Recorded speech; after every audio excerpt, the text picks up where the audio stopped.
함께 상고한 하나님의 말씀은 고린도전서 6장 12절 말씀입니다. 같이 함께 읽겠습니다. 모든 것이 내게 가하나 다 유익한 것이 아니요 모든 것이 내게 가하나 내가 무엇에든지 얽매이지 아니하리라.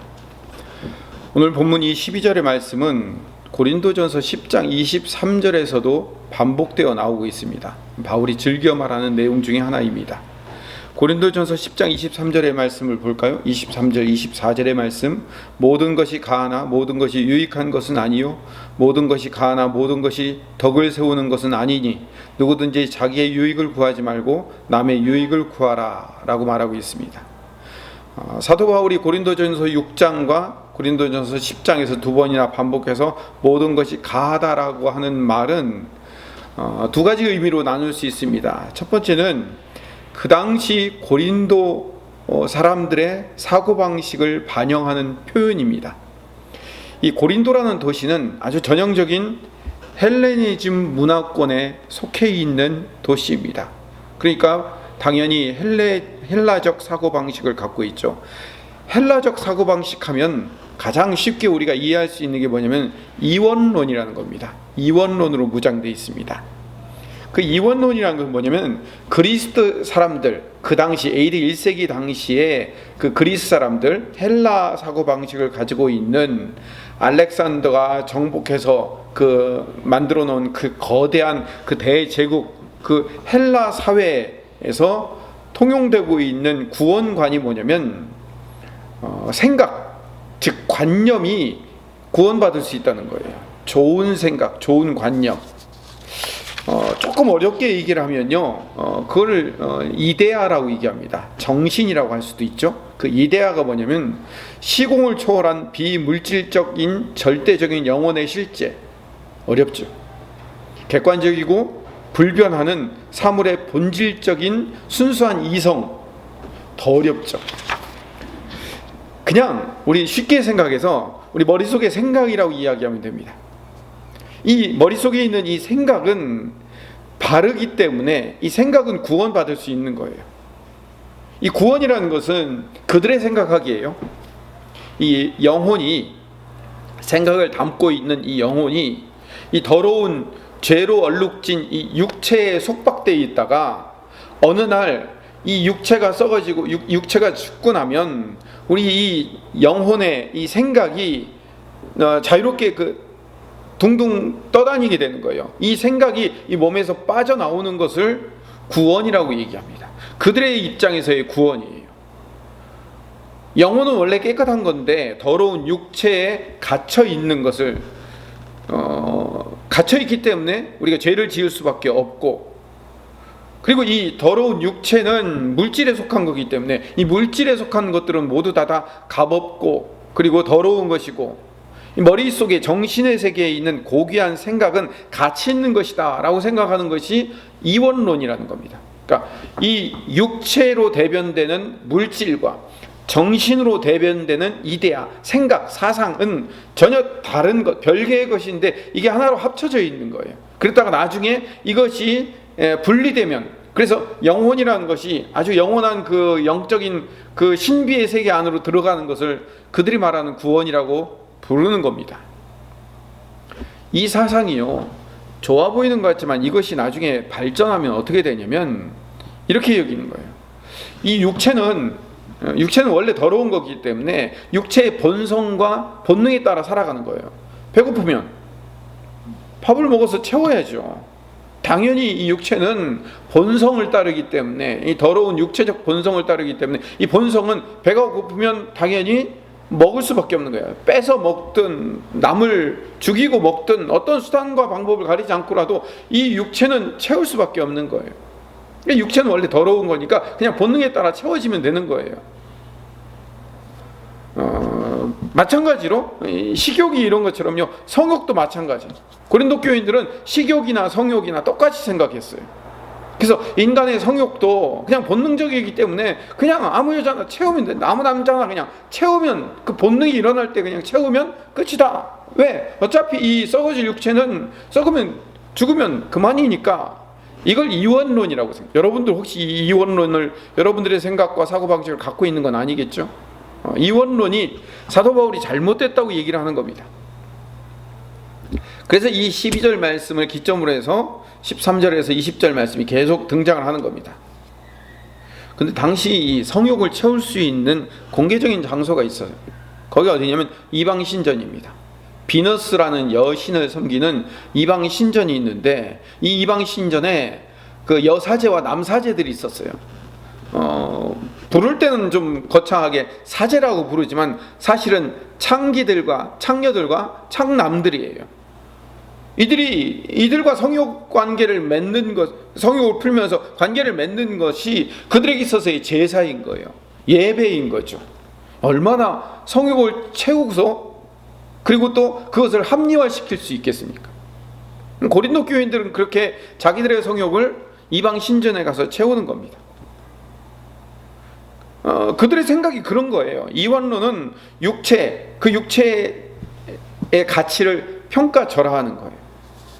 그래서 고린도 교인들은 모든 것이 다 가하다라고 생각하는 거예요. 육신이 이 세상에 살 때는 도구에 불과하기 때문에 정신만 온전하고 정신만 구원받을 수 있기 때문에 육체는 아무렇게나 굴려도 상관없다라고 생각하는 그 이원론에 젖어 있기 때문에 그들이 마음껏 사는 거예요. 자기 아버지의 첩을 취해든 상관없고, 교인들끼리 싸우다가 그것을 세상 법정에 고발해도 상관없어요. 육체가 살든 어떻게 살든 상관없는 거니까요. 그리스도인들도요, 고린도 교회 그리스도인들도 거짓 교사들에 의해서 이 이원론이 전염이 되었어요. 그렇다면 기독교 신앙에 있어서의 몸은 어떤 존재일까요? 영과 몸은, 우리도 이 영과 몸이 분리되어 있는 존재일까요?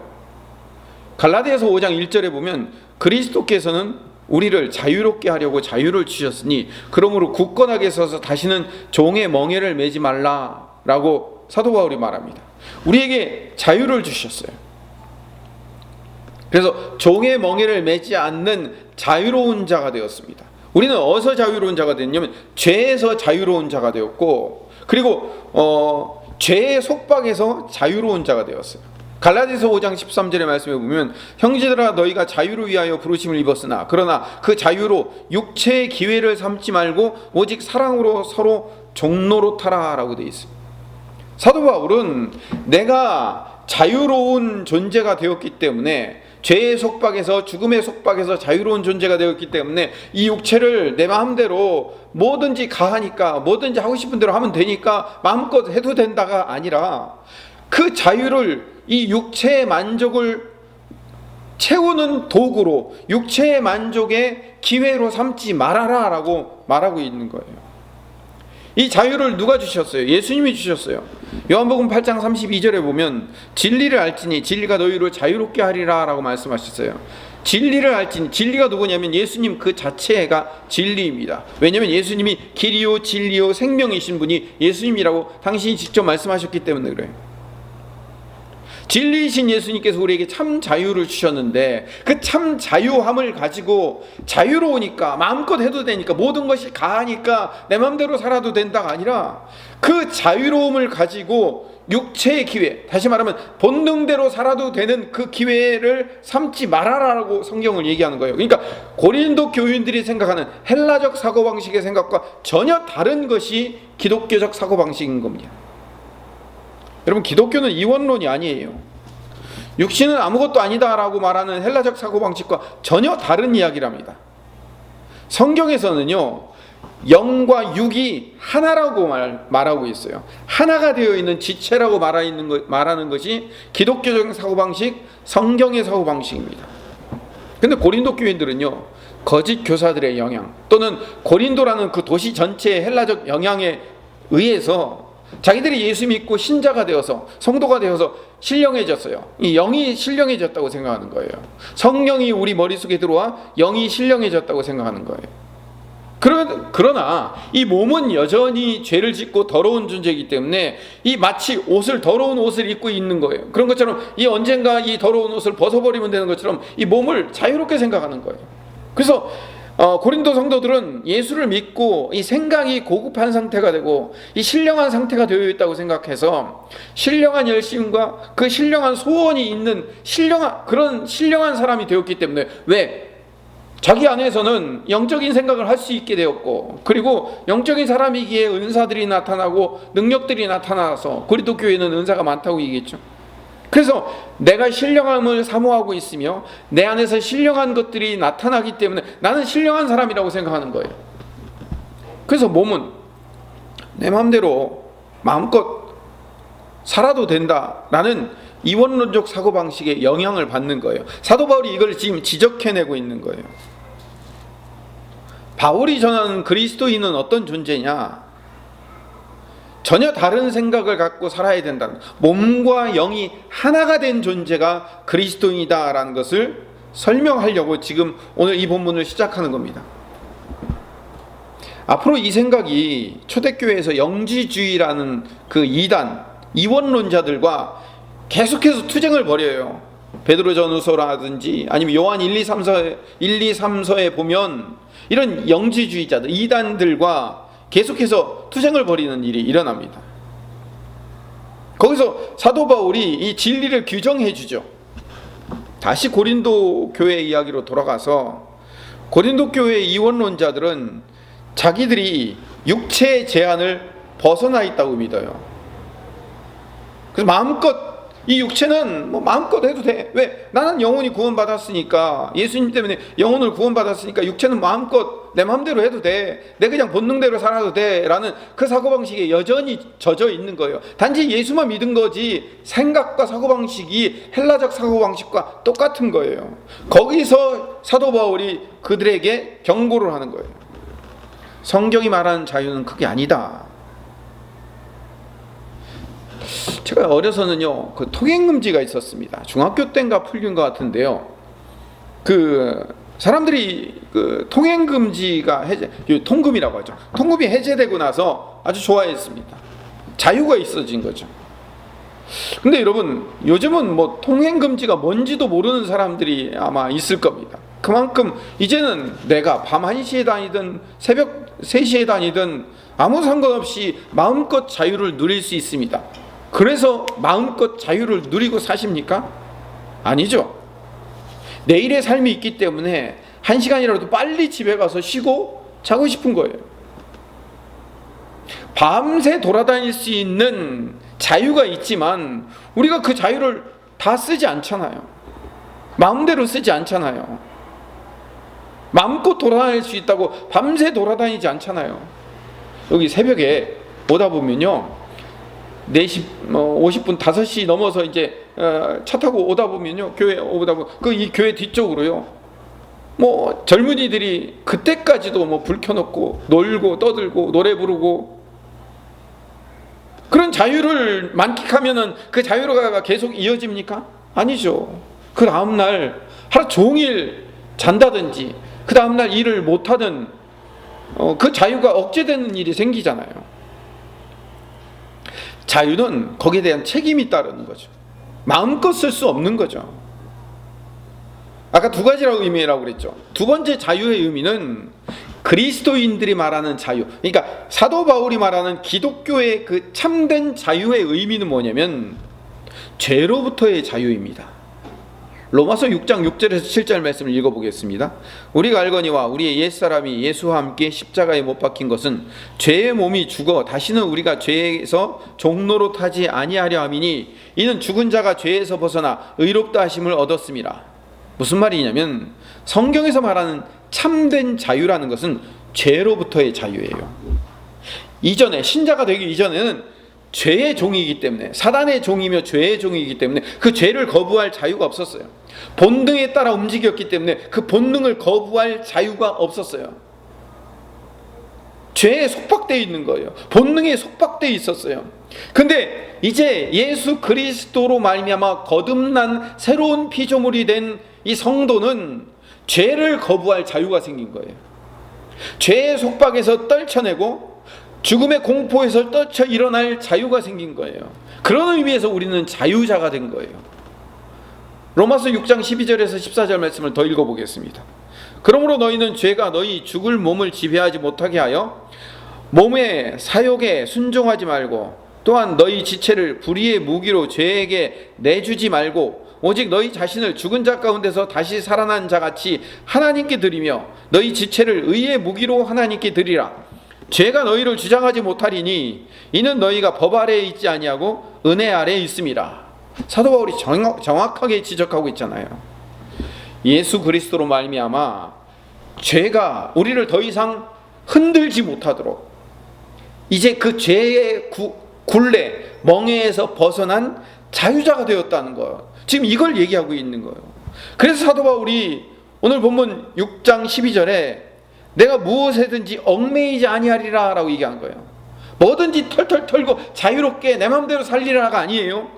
무엇에든지 얽매이지 않을 것이다라는 것은 내가 죽음의 공포에서 고린도 교회들은 자유를 오해하고 있습니다. 그래서 복음을 말하면 그 복음으로 어떤 죄를 지어도 괜찮으니까 아무렇게나 살아도 된다.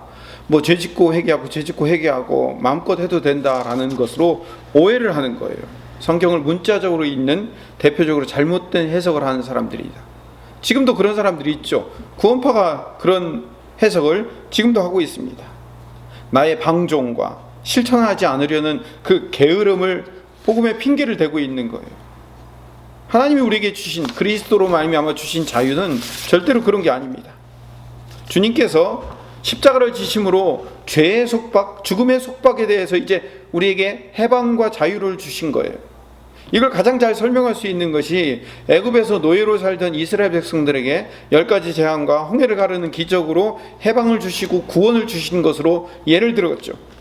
그런데 이스라엘 백성들이 그 노예로 살던 곳에서 해방되고 구원받아서 그들이 하나님의 품으로 들어와 하나님이 율법과 계명을 주시고 그 계명 안으로 들어오도록 요구하셨지, 그 애굽에서의 해방과 자유를 통하여서 내 마음대로 살아라라고 그들에게 자유를 주신 게 아니라는 것을 여러분들이 알고 계시지 않습니까?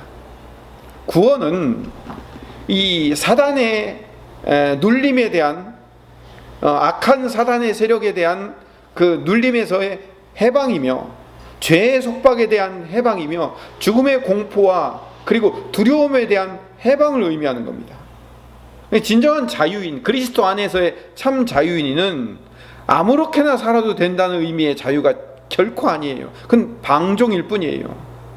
진정한 자유는 진리가 너희를 자유케 하리라는 말씀과 같이 진리 대신 예수님께 순종하며 그분의 뜻과 방법 안으로 들어가 속박되어 사는 것이 진정한 해방이며 자유임을 느끼는 거예요.